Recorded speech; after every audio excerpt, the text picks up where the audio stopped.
la première chose qu'on fait quand on commence la prière, c'est La première chose que l'on fait après l'intention, on a l'intention de prier, on n'a pas besoin de la chanter sur les toits, donc surtout pas à haute voix, ni à basse voix d'ailleurs, c'est dans le cœur, on sait pourquoi on s'est levé. D'accord. Là, on sait que pourquoi tu t'es levé.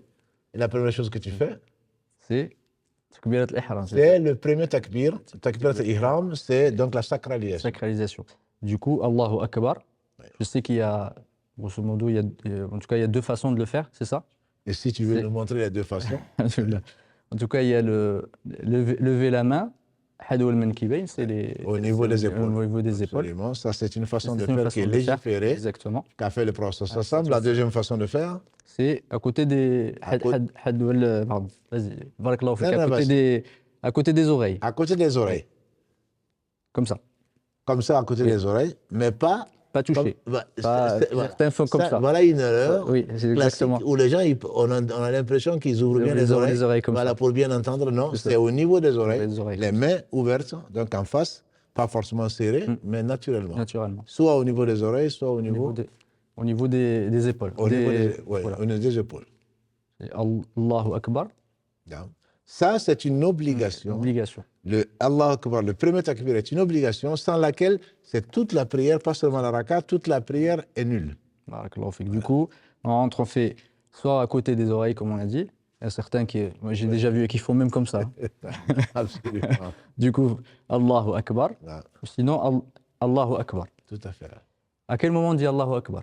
Allahu Akbar avant et on le fait, on dit Allahu Akbar, on dit à la fin, c'est à quel moment on dit Allahu Akbar? On dit Allahu Akbar en le faisant. On peut dire, le prophète sallam a dit Allahu Akbar et il a fait. Il a fait, ensuite il a dit Allahu Akbar. Et on peut le faire en même temps. En même temps. Et on va faire Allahu Akbar ou Allahu Akbar, ou faire lever les mains, descendre et dire Allahu Akbar. Tout à fait. Les trois façons sont... Il a fait les trois façons qui ont été authentifiées.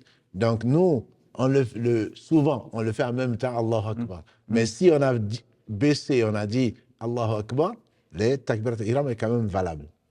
C'est ce qui devient donc ce qu'on appelle le takbir de la sacralisation. C'est-à-dire, à partir de ce moment, on est en prière et donc on ne doit ni rire, ni manger, ni boire, ni parler autre chose que ce qui est dans la prière. Barakallahu fik. Takbir al-ihram, c'est un pilier. C'est un pilier, absolument. C'est un pilier de toute la prière. Par contre, la main n'est pas un pilier. Pas un pilier.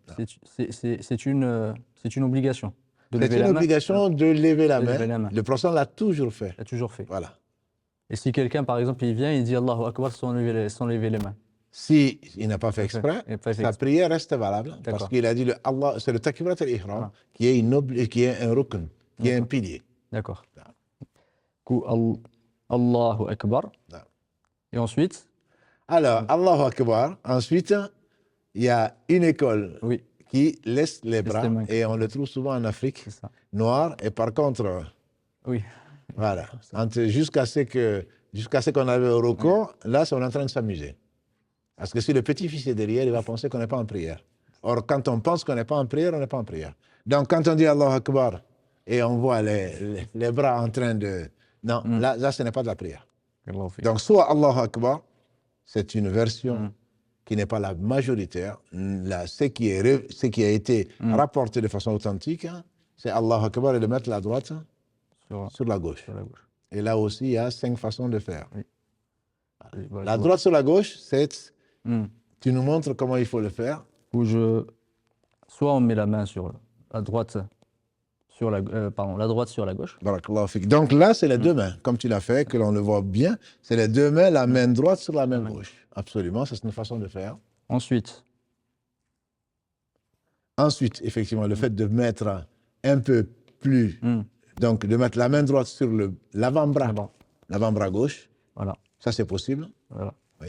Il y a une façon, normalement, c'est comme disent les ulama, c'est mettre la main sur les trois. Donc c'est les deux, les trois, oui. Voilà. C'est une partie de la main et une partie de l'avant-bras.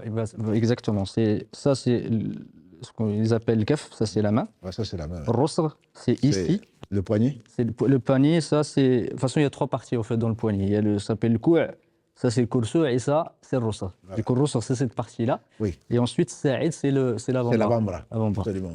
Ouais. Donc, ça, c'est une façon, de le faire. Non.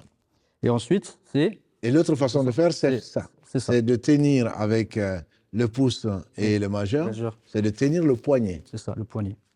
Tenir, en fait, les ulama disent plutôt, c'est là qu'on tient le. Je ne sais pas comment on appelle ça en français. Ça, je ne sais plus. Les os, donc au niveau du poignet. Du poignet. Ouais. Ça, de toute façon, en arabe, je sais comment c'est le kursu en arabe. Ça fait comme ça. Mais donc, on peut, ça, c'est trois façons. C'est trois façons. Et on le pose sur la poitrine. Sur la poitrine. Voilà, sur la poitrine. Par contre, ce que l'on voit parfois qui est une erreur, c'est le fait de faire ça. Voilà. Même si on est serré, on n'a pas à le faire. Donc, on peut à la limite faire ça. Mais le fait de tenir comme ça, quelqu'un qui voit comme ça, il dit que c'est quelqu'un qui attend soit son bus, soit autre chose. Voilà. On n'a pas à le faire. Donc, il y a les trois façons que tu fais. Du fait de le mettre donc au-dessus. Comme ça. Au niveau de la poitrine. Au niveau de la poitrine. Tout à fait. Ensuite, comme ça. Comme ça. Ou de le tenir. Comme ça. Voilà. Ça, c'est trois façons qui sont légiférées. Exactement. Barakallahu fik. Certains ulama disent sur le sa'id, mais bon, il y a des. On peut arriver jusque-là. Mais après, le mieux, c'est, on a dit sur la main, comme ça, et comme ça.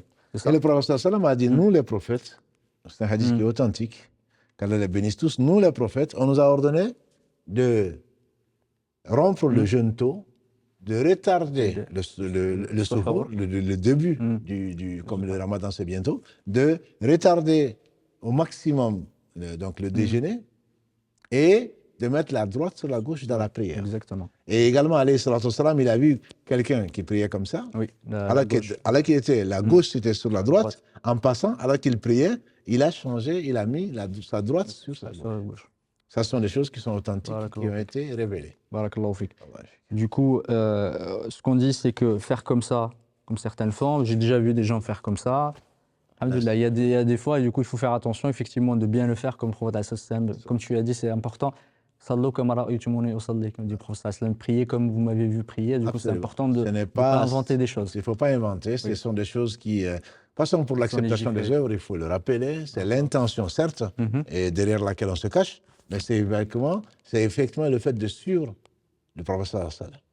C'est le fait de suivre, il a été envoyé pour nous montrer comment Allah aime être adoré.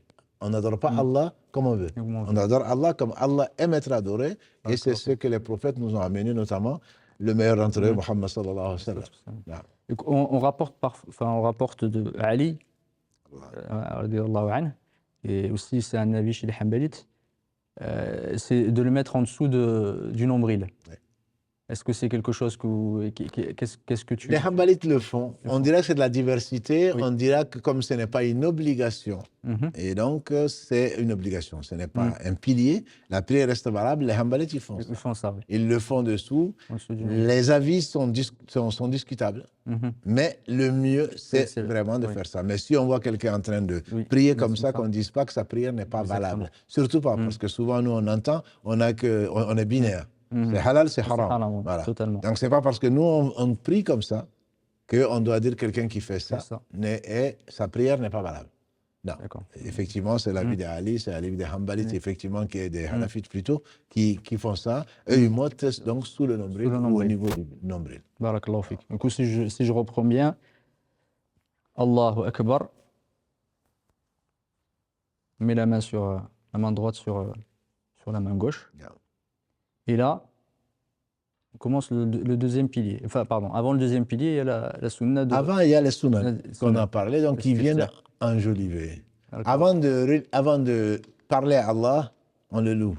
Bien que dans la prière, on va le louer. Et toute la prière, c'est glorification et louange à Allah. Mais le prophète sallam se taisait, et quelqu'un de mieux que moi lui a dit, Ya Rasulallah, quand tu fais le takbirat al-ihram, et avant de commencer la récitation, tu t'étais. Et qu'est-ce que tu dis? Il a dit, je me doutais bien que c'était toi qui allais me poser la question. Il s'agit d'Abu Huraira, radiallahu anhu. Et donc là, c'est ce qu'on appelle dua iftiftah. C'est l'invocation d'ouverture. Donc il y a plusieurs versions. Et il nous a laissé, alhamdulillah, dans la sunna, beaucoup de façons de faire. La plus simple et la plus courante, c'est Subhanaka Allahumma wa bihamdika wa tabaraka ismuka wa ta'ala jadduka wa la ilaha ghayruk. Donc, subhanakallahumma, gloire, louange à toi, oh Allah, subhanakallahumma, wa bihamdika, et par ta louange, tabaraka ismuka, que ton nom soit béni, wa ta'ala jadduka, que ta majesté soit proclamée, wa la ilaha ghayruka, et il n'y a d'autre être digne d'adoration si ce n'est toi. Ça, c'est le plus simple. Et celui qui ne connaît pas et qui a commencé la prière il n'y a pas longtemps, c'est une sunna. Oui. Ça dit que si tu le dis, ça ouvre ton cœur. Shaitan n'aime pas ça et donc il s'enfuit. Et donc là, tu te prépares pour prier. Et c'est pour cela d'ailleurs ensuite que tu vas dire A'udhu billahi minash shaitanir rajim, demander protection auprès d'Allah subhanahu wa ta'ala. Mais si tu ne connais pas, ce n'est pas une obligation. Ce n'est même pas une sunna chez les malikites. Quand ils disent, en tout cas certaines écoles de malikites, quand ils disent Allahu Akbar, ils commencent directement Alhamdulillahi Rabbil Alamin. Donc, la plupart des avis des savants, c'est quand on fait ça, comme tu nous l'as montré, on dit, on ouvre. Donc c'est soit ça, soit on peut simplement se contenter de dire Subhanallah, Alhamdulillah, La ilaha illallah, Allahu Akbar, on invoque Allah. Et puis il y a d'autres, Allahumma ba'id bayna khataya, comme ba'id bayna al-mashriq wal maghrib, éloigne-moi des péchés comme tu as éloigné l'Orient de l'Occident. Il y a d'autres versions, on n'est pas là pour détailler ça.